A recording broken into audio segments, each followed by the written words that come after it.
All right, I'm going to start by creating a new component. So ngGC Zippy. Beautiful. Now, just like always, I want to implement this in a step-by-step fashion. In each step, I'm going to focus only on one thing instead of doing too many things. So first, let's define the components API.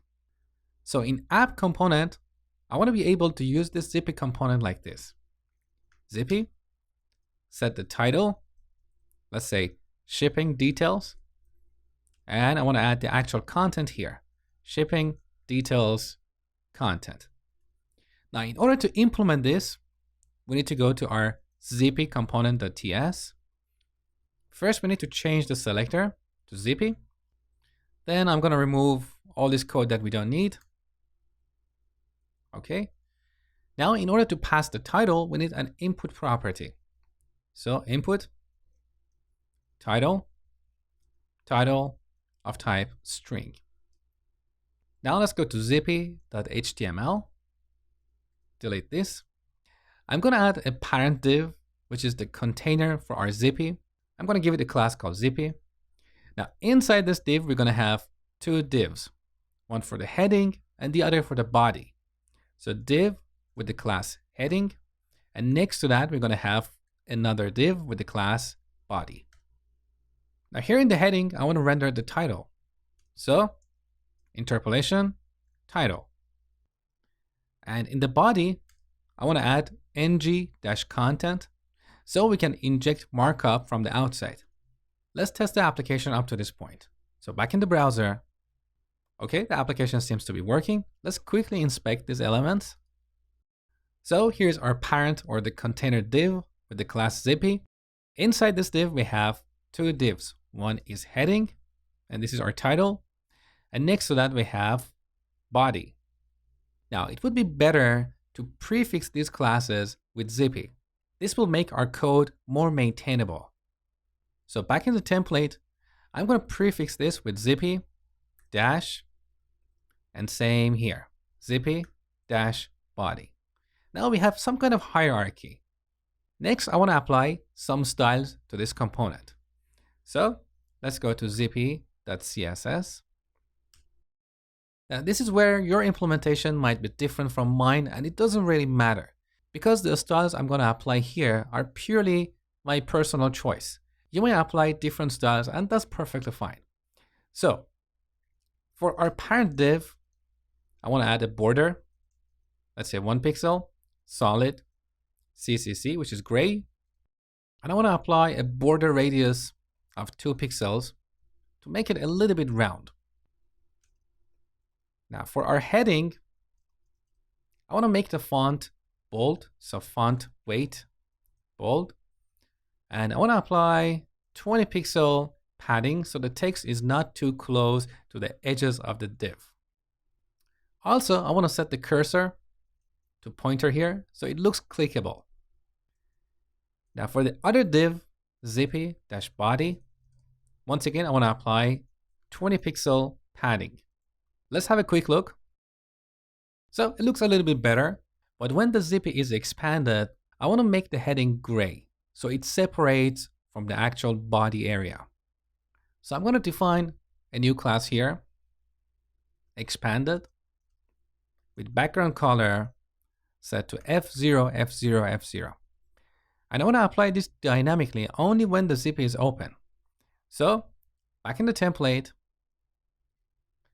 here's the heading. I want to use class binding. So class dot expanded. I want to set this if the Zippy is expanded. So I'm going to bind this to is expanded field. Now let's go to zippy.ts. I'm going to define this field here, is expanded of type Boolean. And I want to initially set this to true to test our new CSS class. So save, back in the browser. Okay, this is much better. So now we need to implement the expanding and collapsing behavior. Back in the template, here in the heading, I want to bind the click event to a method called onClick. So let's go and implement this method. back in the component, on-click, and here we simply toggle the is expanded field. So this that is expanded, we set this to not this that is expanded. Now one more time, back in the template, we want to render this body only if the Zippy is expanded. So here we apply ngIf and bind this to is expanded field. You can use the hidden property here, and that's perfectly fine. So save, back in the browser. So initially the Zippy is open or expanded. When we click here, it collapses. When we click again, it expands. Beautiful. Now, I don't quite like the name of this method here, because when someone looks at this markup, they have to go and look at the implementation of the onClick method to figure out what is happening there. A better name for this method would be toggle. Now our markup is more readable. So basically when we click the heading, this will toggle the Zippy. I don't have to look at the implementation of this method to figure out what is the behavior of this component. Okay, so let's go back to our component and rename this method here, toggle. Also, I'm going to remove this initialization because this was purely for testing. Now, one last step. We need to add a glyph icon. So here in the heading, after the title, I want to render a glyph icon. So here, we need a span with the class glyph icon. And depending on the state of the Zippy, we want to render either a chevron up or chevron down. So tab. Now here we can use class binding, or we can use the ngClass directive. So we bind this to an object. In this object, we're going to have two keys. One is glyph icon dash chevron dash up. And we want to render this class if the Zippy is expanded. Now, similarly, we're going to have another key here, glyph icon dash chevron dash down. And we want to render this if the Zippy is not expanded. So not is expanded.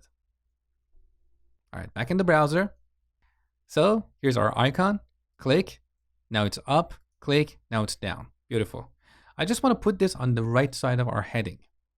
So let's go to zippy.css. And here we're going to add another class, glyph icon. I'm going to use float right to put this on the right side of the heading. Save, back in the browser, and here's our icon.